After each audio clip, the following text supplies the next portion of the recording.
Okay, we're going to get started here. Again, please mute your, I hear a little bit of echo. If you can mute your microphone, that'd be great. Thank you.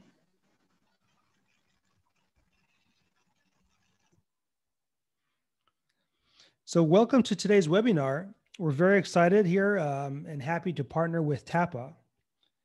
Today, we're going to discuss cloud and cyber opportunities and threats, mainly related to logistics.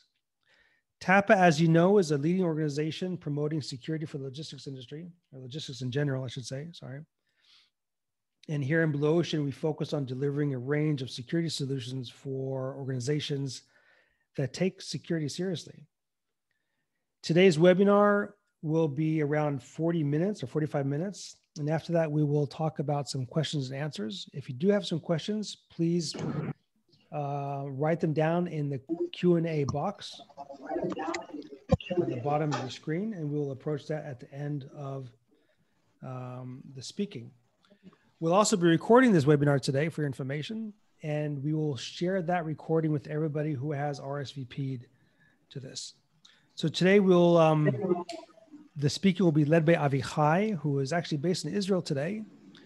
He'll be talking about the cyber and cloud and benefits and threats, and as well as Lena from TAPA, who will be talking about how TAPA can help and all those good things. So if you don't mind, we'll get started here. So I'll pass the floor over to you, Avichai. Thank you very much. Okay, hello everyone. Some of us it's morning, noon, afternoon, so a good day to everyone. I'm very excited to present this webinar. Basically, we're going to try and talk about a few topics today. We're going to try and really get down into shipping and logistic industry and understand really around the cyber attacks, the cyber threat, the landscape, how is it looking right now? And then we could, we're going to see a little bit about TAPA's standards and how to really create an environment that, that will make you feel more secure. And the third part of the session will be basically talking a little bit about cloud-based technologies. What do we have right now? What are we expected to have in the nearby future? And how could you use it for your business? So, cybersecurity threats in the shipping and logistics. How much is that a threat? So what we could see, especially this year with the whole COVID era, is that companies are more exposed to security threats. We could see here different situations where there were ransomware attacks, denial of service attacks, and even if we take the most recent attack where Microsoft Cloud has been exposed, even Microsoft Cloud, that is one of the most secure, basically, let's say, kind of cloud service providers, has got hacked by hackers that used vulnerability of one of the products that Microsoft used inside their environment. So we'll talk about that a little bit later when we go over the different types of cyber attacks. But what we could see definitely, especially in 2020, we could see that shipping and logistics is a very interesting breach point for hackers because the shipping and logistics have components that are more exposed to the outside world and they might be less secure, and that allows us to really gain access into that network. So what is a hacker? Let's take a little step back for a second and really talk about that and see what are we dealing with, because that's the threat, right? So if we talk about what is a hacker, basically any talented type of person that has this kind of background, technical background, that overcomes any problems online, let's say. Because the reason I'm trying to keep that definition a little bit broad is because if I am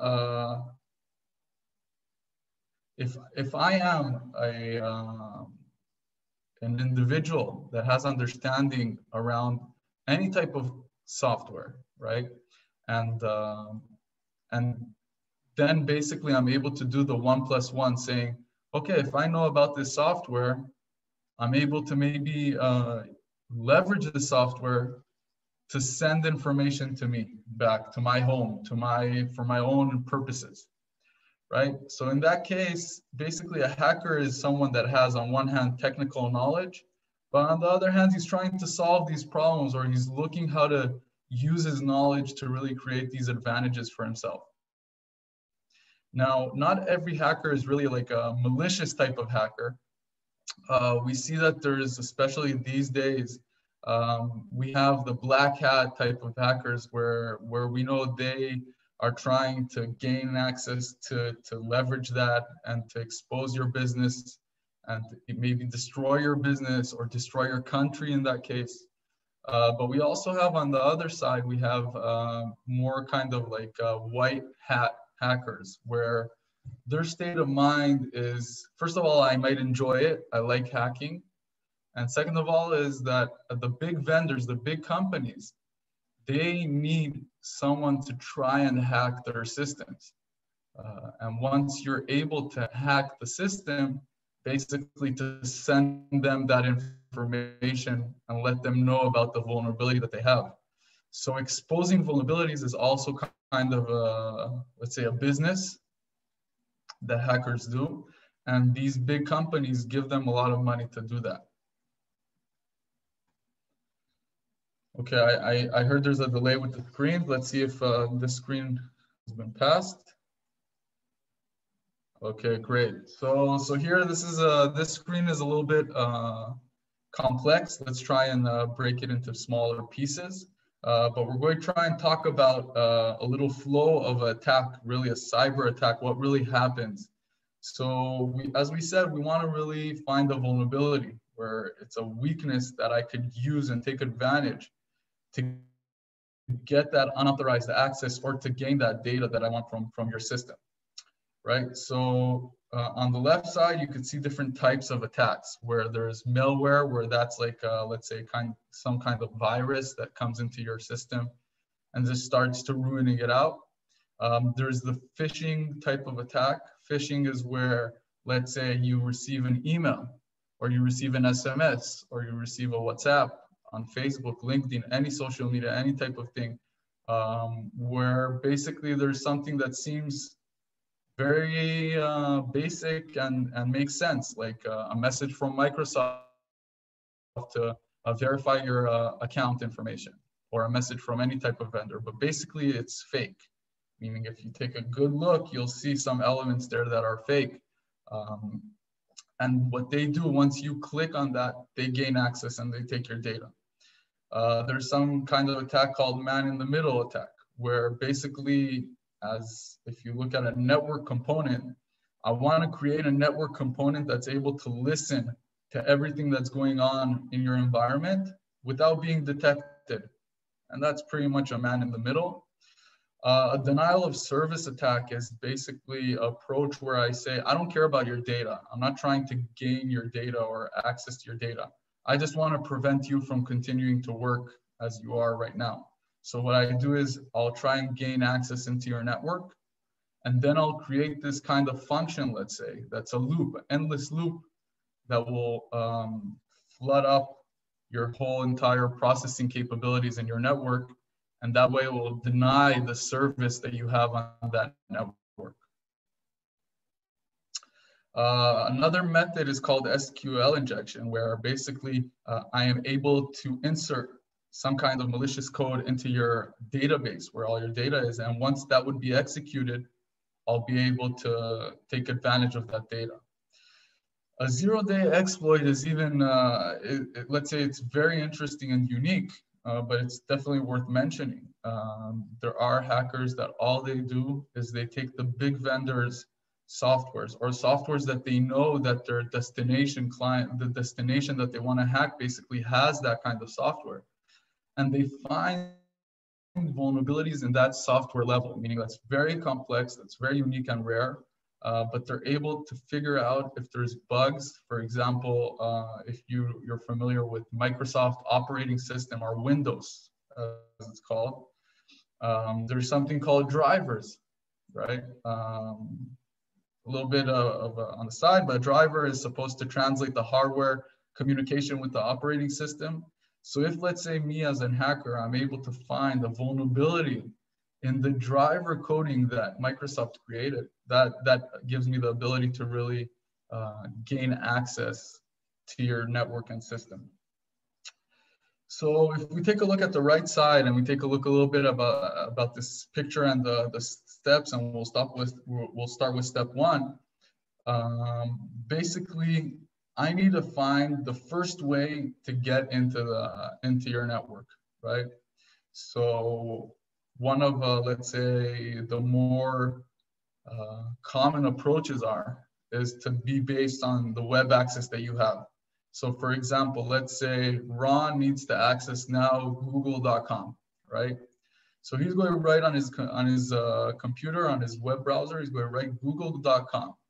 Once he does that, basically you send a command to the computer saying, okay, access Google service and say hello. If you get a hello back, share it with me. Let me see that I got a hello, right?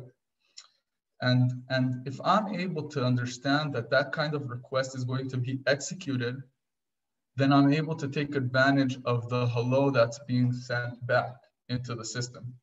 Now, this is very high level, I know, but it's just the purpose of me explaining this is to give any one of us a little bit of understanding. What are we talking about when we're saying that a hacker is trying to gain access to our data? It means they need to go through this kind of process where somehow they get into your network. And soon we'll talk about the measurements that you create around prevention that will prevent the hacker to do exactly this. Now, once the hacker has gained that first access, nothing happened in your system, meaning you won't see anything, nothing's changed. Even in the file level, you won't see anything new or different naming or something like that. But what's happening in the background where you're not aware of, and you might be able to find, let's say, a process on your task manager, you would see a process that you're not familiar of. Or for example, there was an old issue that if you go into your process explorer, you would see Win32, you'd see 100 processes of that running. Now 5 of them would have been viruses. So there's ways to cover the process that the hacker is doing right now on your computer. Now, once the hacker has started this process in the background, and it's all automatic, he's not clicking on anything yet. And this is point number 2, basically. It means that what's happening now is that data is starting to be extracted and being basically available to me as the hacker. Now, once that data is available to me as the hacker, basically I gain control. And at the point that I'm ready, I could click on a deploy, like some kind of execution of a file that I've already, a poison file, let's say, that I've put in your network. And once I click on that execution, what happens is that I encrypt all the data that I'm able to access on your network. And that encryption is based on the code that I've created. So to decrypt that encryption is very hard to, let's say, almost impossible. And then what happens is that the hacker has access. He has everything. He has all the access to your data. It's all encrypted, so he could decide what he wants to do with it. And that's when point 4 comes in. Basically where the hacker sends you information in one way or another saying, okay, I want you to pay me for this encrypted data. If you won't, I'll start sharing it out. We could see an interesting situation. Now, these situations could happen also from phishing. Basically, I sent you an email and you just clicked on it and that gave me the access, but it could also be, as we said, in different, more sophisticated ways. One situation, so I'm right now based in Israel, and something that happened here in the last couple of weeks is a car health house insurance company basically got hacked by hackers, and they said, okay, pay 2 billion shekel. It's like let's say $700,000. I don't know, and if not, we're going to start sending out clients' information. And they didn't pay it. They were trying to they were trying to blame it as an act of terror and not something that's free of security, and but it wasn't. And what happened is that they sent out data, meaning I could see now a car license of someone else in Israel, and this is really a dangerous situation where it always evolves, meaning these hackers are human beings that are always thinking about, as we said in the first slide when we talk about the definition of a hacker, they have technology knowledge and they're trying to solve something. So they know what they want to create. They just need to always change the methods. Okay, so if we take all these risks and elements that we just talked about, what should I do if I own a business and I'm not from the technology background or the cyber background? I want to know, how am I supposed to take a good look at my business and my network and say, okay, I am secure enough, right? So when we talk about that, the first step before we even say, okay, how do I want to prevent something or how do I want to detect from something, is first of all is to identify what are my assets in the business, what is my business strategy, what is my, if X has been exposed, data X has been exposed, what is the consequences on that, right? In the end of the day, there's, for every type of protection, there's some sort of cost. So the cost could be literally the money that you need to pay for that element in your service. But on the other hand, it could also just be functionality, meaning if, let's say, you want to be cyber protected in 85% secure, it means that one system won't be able to talk to the other system as you're familiar with right now. So sometimes the compromising is not only on cost, but it's also on functions and functionality. So if we really take a look at the full picture, is first of all, we want to identify what are the assets that we have in the network. What is our business environment and logic? What is the standard that we need to keep as a business? Meaning we also have clients that require us to keep their data in some ways, even if it's a GDPR, where is the more well-known how to save the data. But we're also talking about cyber elements as well. Really managing the risk, right? So for example, one big question that you could ask yourself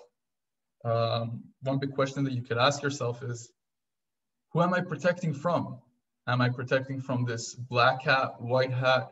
Am I protecting from a country that will try and hack into my systems to fight my country? You know, the threat is really what you want to try and analyze here. And once you understand what you're protecting from, then we could move to the next step and start talking about how to protect it, right? So when we talk about the level of protection, we have a few components that need to be taken in consideration, right? So the access control. Who accesses what data? The more you're able to manage that, the better your environment will be, the more strict it will be, the more safe it will be. The second point that's even more important, I would say, because most of the situations of hackers gaining access to your systems or networks mainly comes from taking advantage of this employee that didn't understand this, or taking advantage of someone else, or even literally coming in physically into your facility or into your car, shipping logistic environment, and going and connecting a disk on key in there.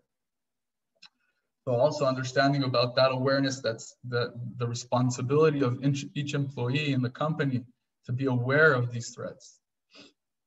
So when we talk about the data security as well, we're talking about a whole different level, not only the users that access to the data, but different systems that access into the data. Now, when we talk about the maintenance, that's also something that's very key. And we know, me, for example, coming from the IT background, I know how hard it is to do every few months upgrade of the firmware or change something in an environment that's production. But if we don't update the versions, if it's the operating systems, if it's the software, if it's the firmware, anything, we're exposing ourselves to different threats, because those hackers, they're not stopping. They're always working. Hello? If you could please put on mute, that would be great. So where was I? Yeah, so the hackers are always working. They're always trying to create more and more vulnerabilities. And these software patches or updates are coming because of just that, where the companies, the vendors have been creating changes for protection. Now, let's say we have all our protection measurements. It doesn't mean that we're still 100% hermetic. To be 100% protected, it means that the room will be physically closed and the network won't be open to the internet. So that's something that's impossible for us as a business. So there's always room for vulnerabilities. So this is where the detection phase comes in, basically, and where we say, okay, I want to be able to recognize anomalies that I have in my network, meaning I know that every morning this system A communicates with system B, C, and D in this protocol, and this is what they do. If something changes, meaning if this system A communicates with system B and C also afternoon and evening, that's something suspicious. I need to be able to detect that. And these days you have all these components that are called intrusion detection systems. That they allow you really to identify what's going on in your network and create some visibility. So the response, basically, that's the next phase. Once we've found out, we have detected, how do we on one hand contain this threat, meaning that it won't be able to be exposed to my entire network? And how am I able to really solve the problem, right? And this is the whole response type of area field, and you have these days you have also systems that automatically could change based on some pre-configured stuff, but the response is very, very important. The ability to respond on time and to disconnect different networks or dependencies in that kind of situation. And then after we respond and we basically eliminated the threat, now let's talk about the recovering, meaning there might be a situation where there's a denial of service or the hacker encrypted all my data. So how am I able to recover from that and basically improve also my safety mechanisms and everything we talked about so far? So the recovering is very important, and having some kind of disaster recovery plan is essential in almost every business. It's just very important to add also as a threat that there would be some kind of cyber threat.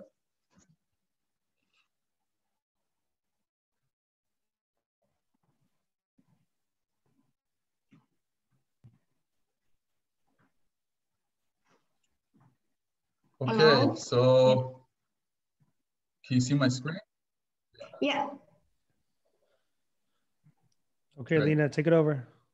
Thank you, Abahai. Thank you for providing the big picture about all of those different cyber threats, and also give us a flow of the protection scheme in terms of how to prevent and detect this kind of cyber threats. Okay, good morning, good afternoon, everyone. And this is Lina from TAPA, and I'm the current chairman. And thank you for your time today. And also it's our pleasure to work together with Blue Ocean for this webinar. And for those ones who are unfamiliar with TAPA, we are a global non-profitable organization, and our purpose is to minimize cargo losses. And we work together with different law enforcement and also the industry players to develop and adopt the global security standards, and also try to introduce the industry best practice. And the purpose is to proactively identify the potential crime trends in the supply chain and improve the resilience for all industry players. Okay. So by end of 2020, we've already had around 1,500 company membership globally, consists of global manufacturers, logistics service providers, carriers, and insurers involved in different industry. So 23 years ago, actually, TAPA, we started introducing our initial version of facility security requirement, we call FSR, or cargo storage service providers. Then we introduced the TSR, the tracking security requirements to all tracking companies and also logistics service provider, then guarding security requirements and cargo terminal security requirements as well. So all of those standards have been reviewed and updated every 3 years to cope with the new challenges and the industry development needs. So we also provide the real-time crime alerts and incident intelligence to our members, which not only can allow us to create a depository for global supply chain security incidents to support our statistical analysis, and also to better prevent the future losses. The most important thing is we are thinking for kind of joint efforts with all industry players. And we will be able to facilitate our members to have a directory of contacts within the law enforcement, and also to check with other industry players, is there any commonality for all the cyber threats, and what kind are those most valuable protection measures. Okay? So along with all of those trends of digitalization of global supply chain, so now we need a holistic approach to protect our supply chain from cyber threats. So Avihai, can we go to the next slide?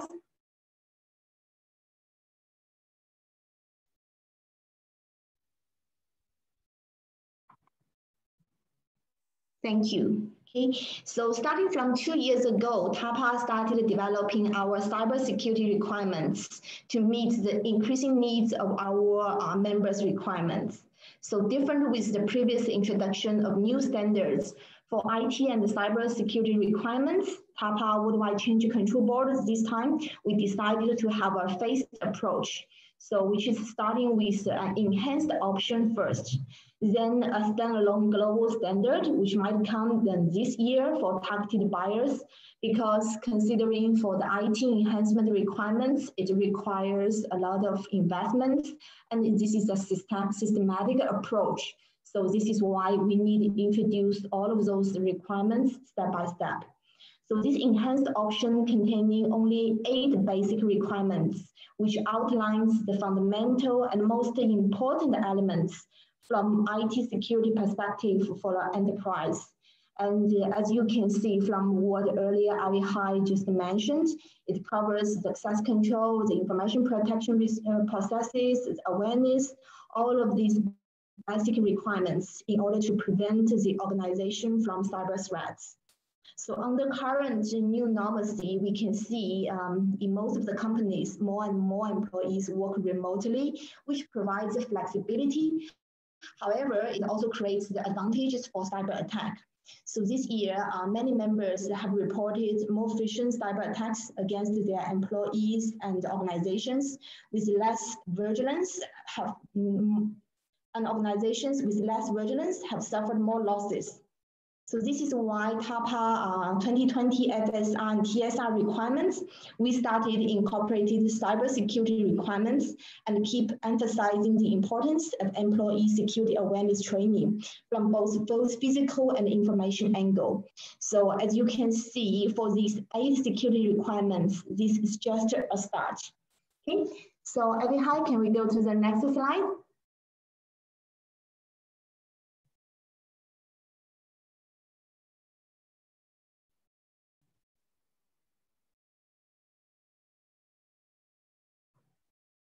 Avihai, can we go to the next slide, please? Yeah, I'm on the next slide. You can't see it? Not yet? No, it's quite slow on my side. Sorry. No. No, I can see it now. What about the rest of the team? I can see it. Can you see? Yes. Okay. All right. So never mind. I will see from my records here. Okay. So nowadays, all the governments are competing on the vaccine development and the distribution. We are trying to win this global battle with coronavirus. So in order to embrace the industry for one as well, for the cyber physical systems, we also need to get our supply chain vaccinated for any predicted or unpredicted future crisis as well. So technology integration is imperative given the volume of delivery per stop and the need for real-time location demands and automated delivery updates. So the company with technology advancements will have an upper hand in the market with a higher visibility to its supply chain real-time status. So for example, if a business can identify exactly how far away a shipment is and how much time there is before it arrives, they are afforded the maximum flexibility should it need to be routed or delayed. So the same as digital track and trace systems, which can help identify what goods you have, where they are, and how they are sailing. So however, all of those technologies and these kind of new opportunities as an enterprise, the most important thing for us is we don't know whether we choose the right technology which is most fit with our business needs. So this is why we want to explore more further on what kind of technologies that a company can select to use. So now let's hand over to Avihai to listen to what cloud-based technologies can offer us. Okay.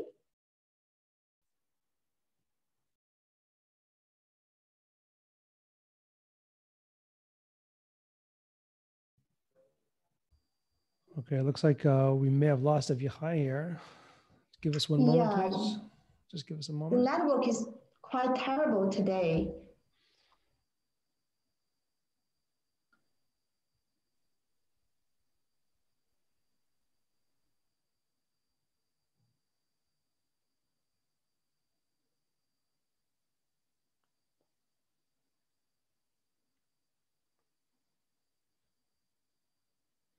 Okay. Okay, welcome back, Avihai. I'm so sorry. Speaking of cloud technologies, you can take it away. Speaking about internet connection and where I am in the world, but yeah, I'm sorry, everyone. That's right. It's okay. Let's continue. Yeah. Okay. So have we moved to the next slide, or where are we at? Yeah, Avihai, I just hand over to you to give us more picture about the cloud-based technology. Okay, great. Okay, thank you very much, Lina. And now I just want to say to everyone, like, we've been talking a little bit about the threats and how much we need to put efforts in protecting ourselves. And you ask yourself sometimes the question, like, how am I supposed to focus on what I'm supposed to do when I'm always thinking about protection? And this is one thing that we could say that the cloud-based technologies have a greater advantage on using on-premise technologies. And we'll talk a little bit about that right now. In the basics of that, but what it means is that the vendor has a responsibility to always update their software and their environment. So pretty much it's to take that kind of responsibility and not fully outsource it, but reduce a lot of your concerns as a company. So let's take a little zoom out and talk about the cloud concepts. So what type of concepts do we have? I'm sure people have heard about private, hybrid, public. Let's try and maybe enlighten a little bit more about these definitions. So a private cloud is kind of, let's say, the first evolution from having a specific network on-premise based solution where I have a data center with servers and I connect them to whatever service I want, and that's how the user accesses those services, versus the ability to create some kind of infrastructure inside my network on-premise. This infrastructure will have its own brain. That brain will be able to help me create these kind of, let's say, self-service portals or scalable systems, the ability to write code in a different way and to update code in a different way. These advantages come basically from the architecture where you change from server directly application and directly to client, we change it to a way where we have an infrastructure that's called the cloud infrastructure. And within that infrastructure, we start putting our services, and that creates an architecture that's much more flexible and dynamic. So a hybrid cloud, basically after, let's say, a few years of running with this cloud-based technologies, companies such as Google, Amazon, Microsoft, IBM, you could see that they said, okay, let's create our own premise, our own data center. Let's create all this, let's call it cloud infrastructure. And we provide infrastructure as a service, meaning if you want to consume servers, you don't have to buy a server, install in your data center. It's going to take you 1 unit, 2 units. It's going to take space, electricity, everything. So instead of that, just buy from one of these big vendors infrastructure as a service. So, and that moved on to the ability of creating software as a service and higher levels. And you could feel free to take a look. We've done a webinar about this a couple of months ago. And if you have any questions, we're here also free to answer about it. But that's not our main focus right now. And though all of those advantages are very attractive to any type of business. And what happened was that private businesses that have their own private cloud said, okay, I want to keep on using my private cloud, but I want to also start using some of the cloud-based services that all these big vendors are creating. So what they've done is this kind of hybrid solution where you create a connectivity between your private cloud and that public cloud. And through that connection, that's the only transformation, let's say, channel between those two clouds.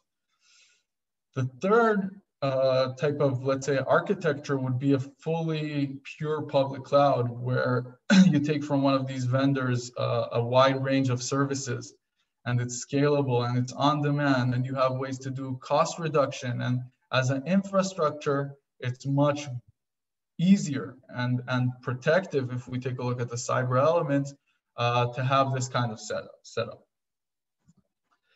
So what are the real benefits for cloud-based systems if we're talking about shipping and logistics? So the whole opportunity that you have to integrate with some government systems, I know that there are countries where you are able to access those to those government systems through their APIs and basically get that data and add it into your system. So if you need to know about something that's going on around the world that has implications on your route or your tools and methods that you use for your shipping and logistics, then that's something that could be very relevant. The ability to integrate with bigger cloud-based logistics services. So us, for example, coming from the security point of view, where we want to secure end-to-end from step A all the way to transferring it to the client, we see that there are the cloud-based security solutions,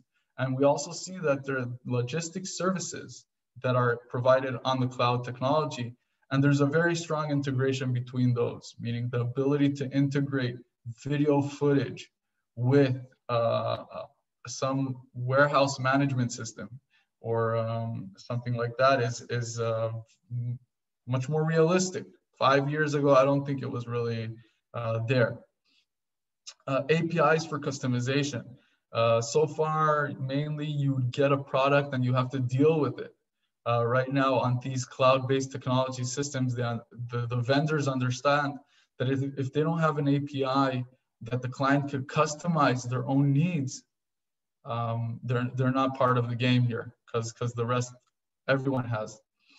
The scalability is a very key component. Scale up and also scale down, meaning if we see now that there's a 1 week, 2 week situation where we have a high intensity of processing and we need our systems to grow, all we have to do is click on add resources and we add the amount of resources that we want.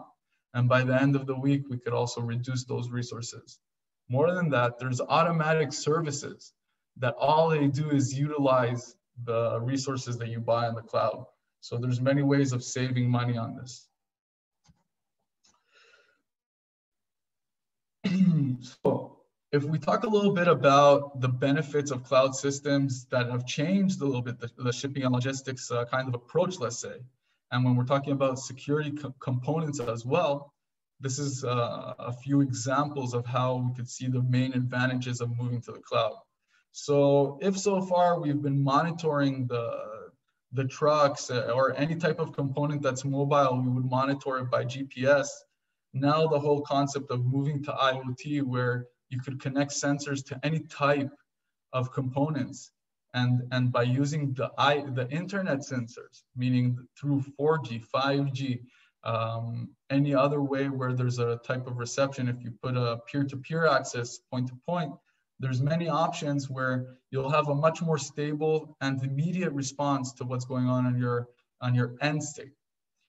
If we take a look at the edge analytics, this is something that's definitely during 2021 is going to be revolutionary, because what we're capable of doing right now, and it's just growing, is to do the analytics on the edge, meaning to take these IoT components that are right now in the field, to be able to make decisions based on those components immediately is something that is definitely a unique advantage that we didn't have so far.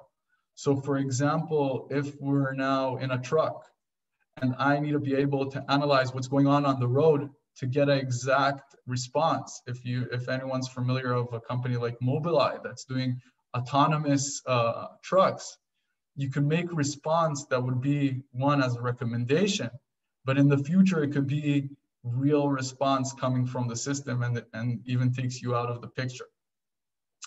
The additional ability that we have on the edge analytics is that basically we're now able to do machine learning processes ourselves. So if, let's say, I have an environment, I have this open space, I have a dock, that's my area where I'm dealing with the shipping that's coming in, and I want to take that space and I want to train this edge camera or any other component, I want to train it to identify what's unique and what's ordinary.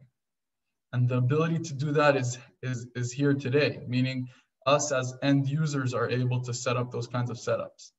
And accurate and fast investigation is the second, let's say, the complementary of the edge analytics. Because if we're able to process on the edge, that gives us the immediate response, that gives us how to act right now. But if we want to now gather all this data, where we're adding more and more IoT components, we're adding endless components, and we're creating endless data. And we want to be able to analyze that data and create real information, real insights for the business in any way.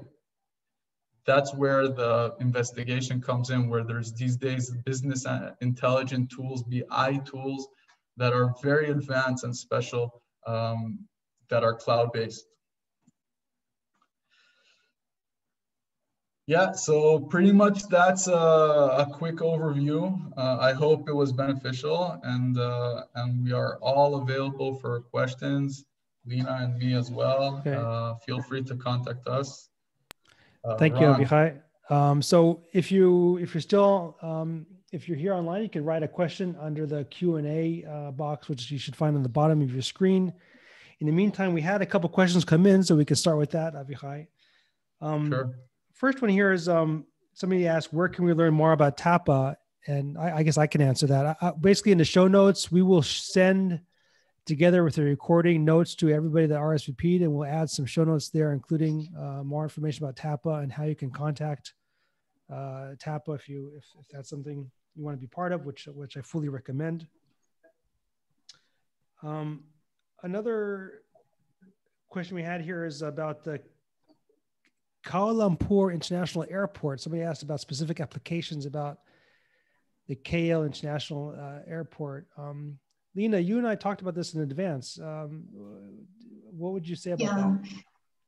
Yeah, I think that I recall the question is, what are the specific threats for the logistics at KL International Airport?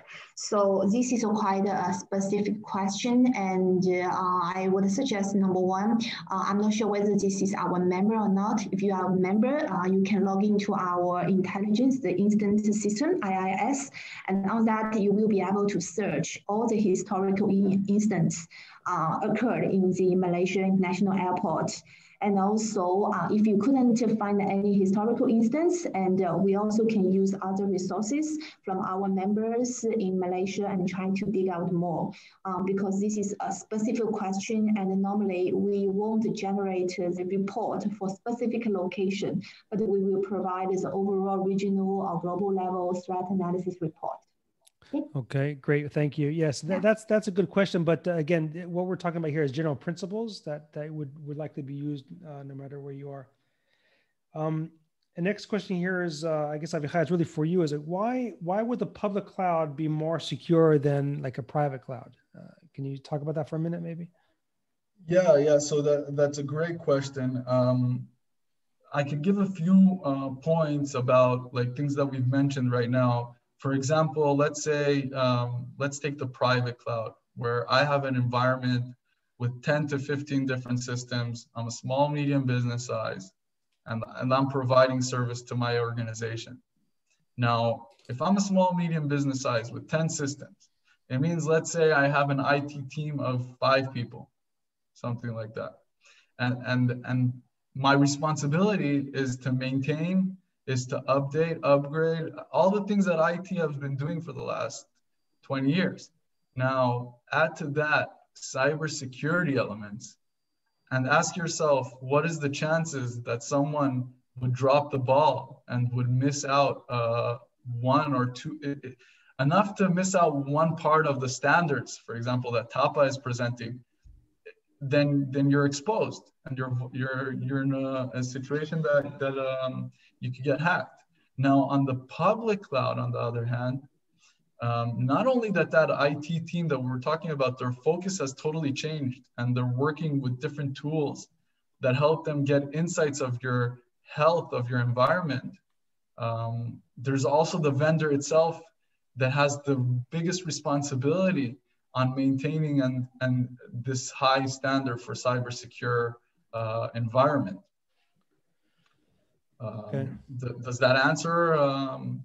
Yeah, well, it's a good initial answer, of course, and of course, there's more to talk about. And we do have another. We had webinars in the past that go deeper into this subject, and we can provide some show notes about that as well. Somebody else is asking, can we share the PowerPoint? So we'll share this whole recording, links to the recording here to everybody here on the webinar and who has RSVP'd but could not attend. If you want the raw PowerPoint, please contact Blue Ocean, myself, or Ashley directly, and we will see what we can do to help you out on that. We have another one here I think another one for you, Avichai, is what is the cybersecurity attack risk for GPS and IoT aspects? Wow, interesting question. Hopefully the person that asked that question could take a look at the slide that we took regarding cyber analyzing, and we said, okay, let's first start analyzing our need, right? Not everyone that uses GPS trackers and uses IoT sensors have the same use cases or has the same threats, okay? So you really want to look and list out in details every component that you call IoT. What are those components? And then say, to what systems are they communicating with? And then say, okay, what's a threat there and what's not a threat to get exposure? In general, I would say is that getting exposed through IoT components is possible. It's a very low level type of, let's say, communication. So it will require a hacker that has specific skill set. Anyways, this is part of our job, you know, this is what we do. We analyze threats, we have conversations with the client and their needs. And based on that, we build the standard that fits to that environment. There's no one right way to do it and be safe 100%. Okay, great. So thank you for that. I think those are all the questions we had. And again, we will be sharing the show notes and recording of this for everybody here. And there'll be more contact channels there as well. If you have new questions or you think of future questions, please feel free to reach out to anybody here in the panel. So with that, we're going to wrap it up. Thank you, everybody, very, very much for your time, taking your time in the middle of the day for this. We all believe this is important stuff to know and to sharpen our knowledge about. Special thanks to Lena, TAPA, and the TAPA team for doing this with us. And hopefully we could do something in the future. Maybe we can expand on this topic or other topics. We'd be very happy to do that with you. And Avichai, thank you very much as well, calling in from Israel, and for all that support. Thank you. Thank you. Thank you so much, Ron. Thank you all. We'll be closing this now. Thank you. Thank you. Bye-bye. Bye.